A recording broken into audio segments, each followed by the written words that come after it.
Hi, thanks for tuning into my channel again. It's nice to see your faces, and this is gonna be the third video, so thank you for being patient in this series, and I'm gonna shut up so we can get started. In the last video, we talked about colonialism and the patterns and effects of colonialism and why we should care about colonialism, and in this video I'm going to be focusing on what systemic racism looks like in law enforcement. To start us off, I'm going to be talking about what that looks like in the way we view children. Systemic racism is something that affects the way that we see children, and this is particularly prominent with people in positions of authority like police and teachers, and how they view children with a certain bias. And we know this through different studies that have been done, like the adultification bias. And the adultification bias is a form of racial prejudice where children of minority groups are treated as being more mature than they actually are by a reasonable social standard of development. This is reminiscent of a quote from Richard Pryor in his stand-up, "Who Me? I'm Not Him," and the quote is,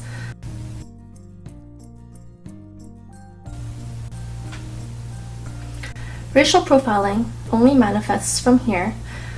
Media and pop culture has somehow convinced society that all Black people are dangerous, but with this stigma that they're dangerous, and when you pair this with giving misinformed people a position of power, there will be minorities that are unnecessarily targeted and harmed based on this prejudice." The first instance in Canada where I want to talk about seeing this bias is when we talk about the missing and murdered Indigenous women situation in Canada.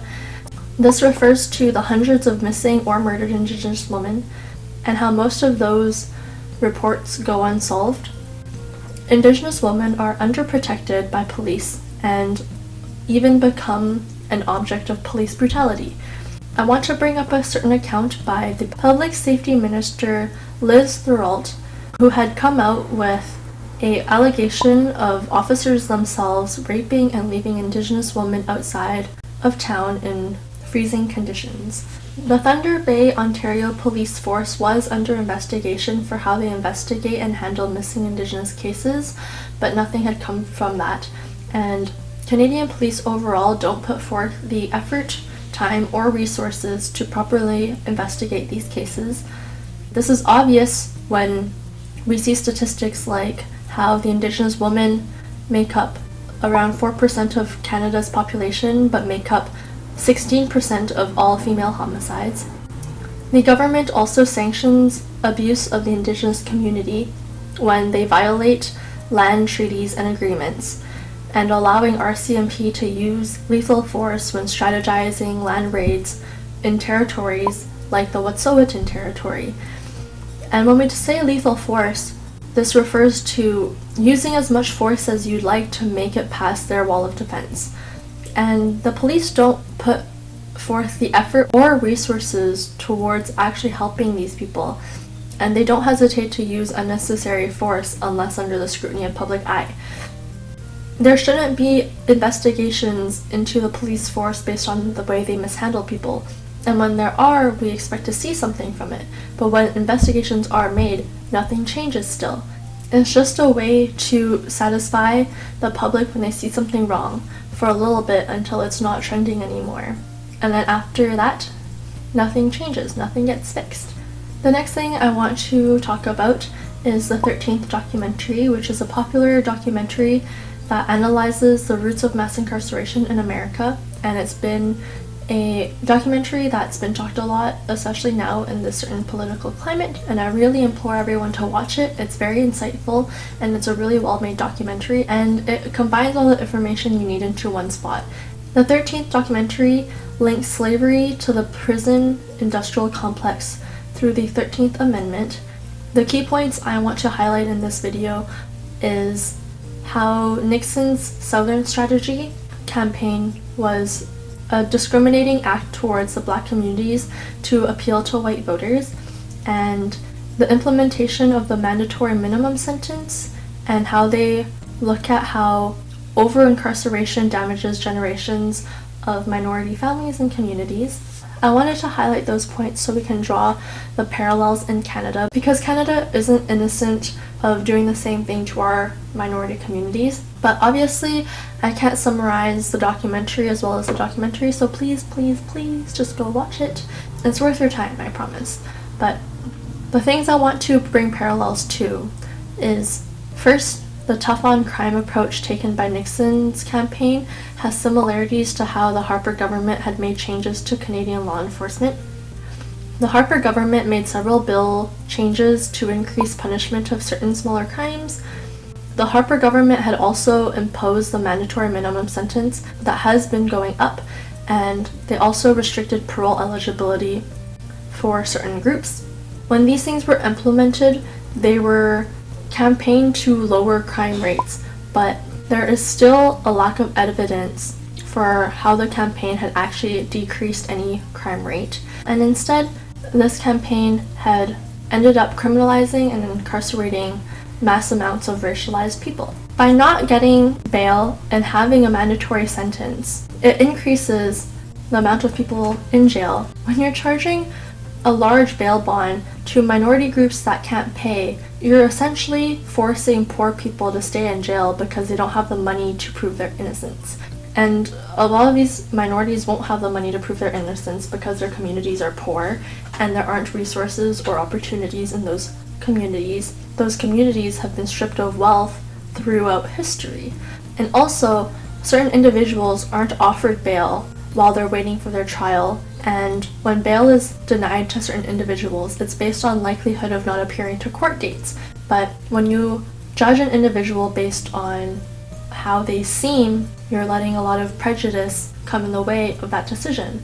And by having a mandatory sentence, you're removing opportunities for judge discretion to look into specific cases. This pushes people to agree to smaller offense crimes to avoid possible higher penalties. And what this looks like is when someone is brought into jail for a possible crime like stealing a backpack, and there is no evidence of that per se, but they're not given a judge to look into their case, and the officers can kind of say, hey, if you just admit to this crime of stealing, we'll only put you in jail for 3 years, but if you wait all the time, and you'll have to stay here for that amount of time while you wait for your trial date, and then you get charged for a different crime that could be 5 years, you're spending a lot more time in jail. And this pushes a lot of people to agree to smaller offenses, but ultimately this contributes to overcrowding in jails, because a lot of people who don't even need to be in jail decide to stay in jail because they'd rather just have a fixed time that they know they're going to be in jail and then get out afterwards. And we can see how this is manipulative. I explained that to the best of my ability, but also I don't know that much about law. And again, if you watch the documentary, they explain it way better than I do. When you have these things that contribute to mass incarceration, it really damages families and communities, and it damages them long term. This is another act of weakening a population, like I mentioned in the tactics of colonialism and how they try to weaken communities. When you weaken these communities and you put a whole bunch of these people in jail, you're depriving these groups of people of father figures, mother figures, and leaders for their future. And again, trauma is intergenerational. It may even only happen to one family member, although in these communities it often happens to way more. But even if it only happened to one family member, it has lasting effects that are passed down.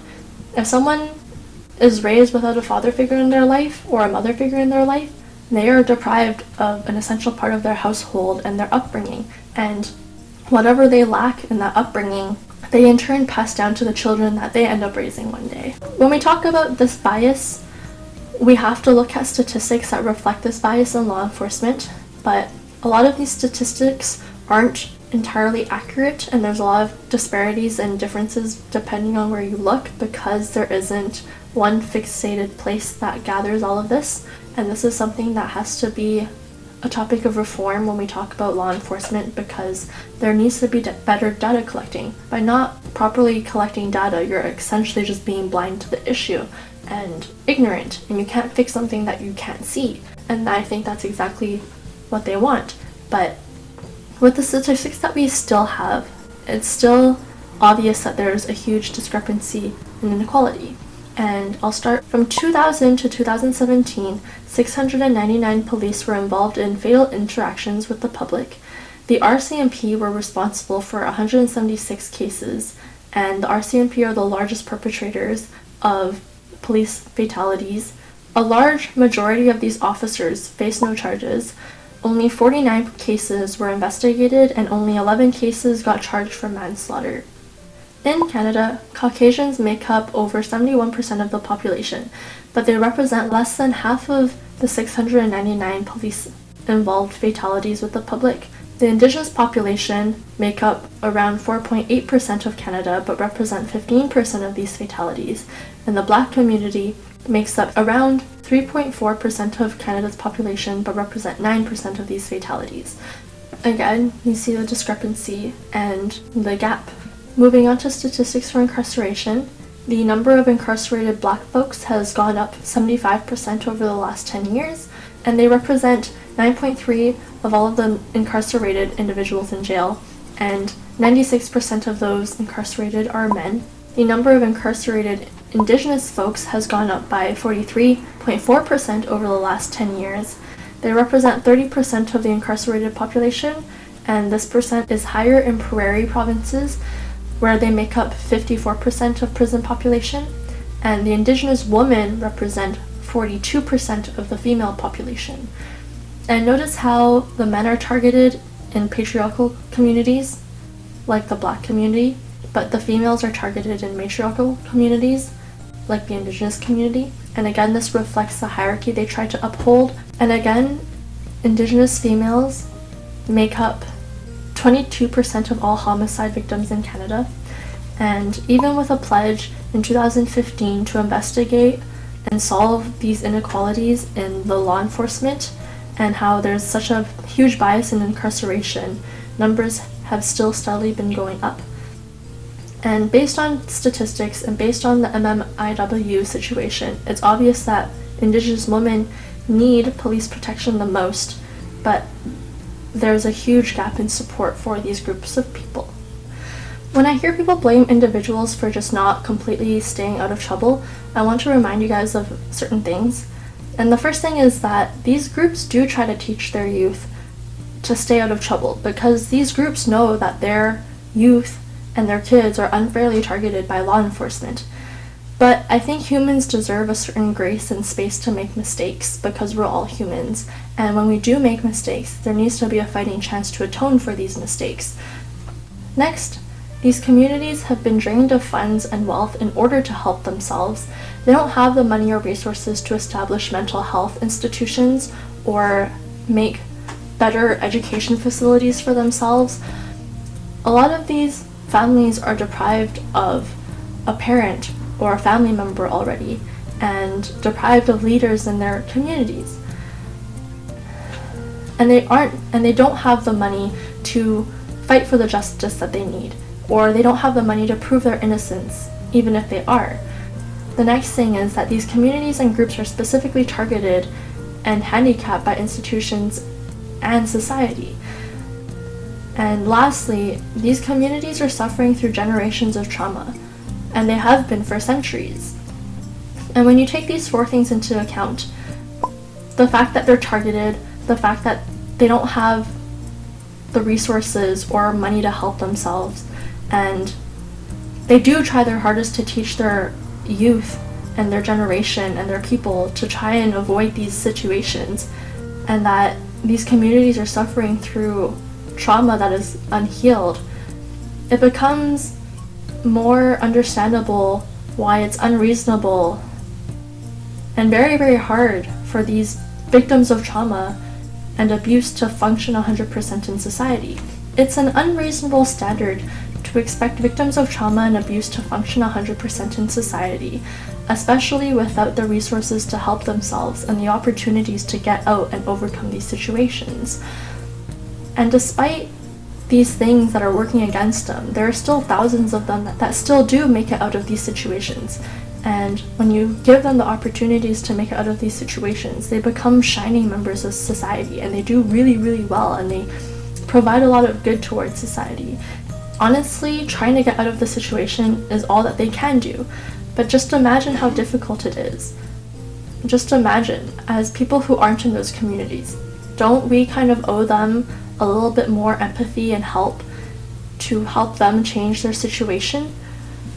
I don't understand why people turn a blind eye and say they should just figure it out when they are trying to figure it out and they're just asking for a lending hand, and people still deny them that, and they still discriminate against them.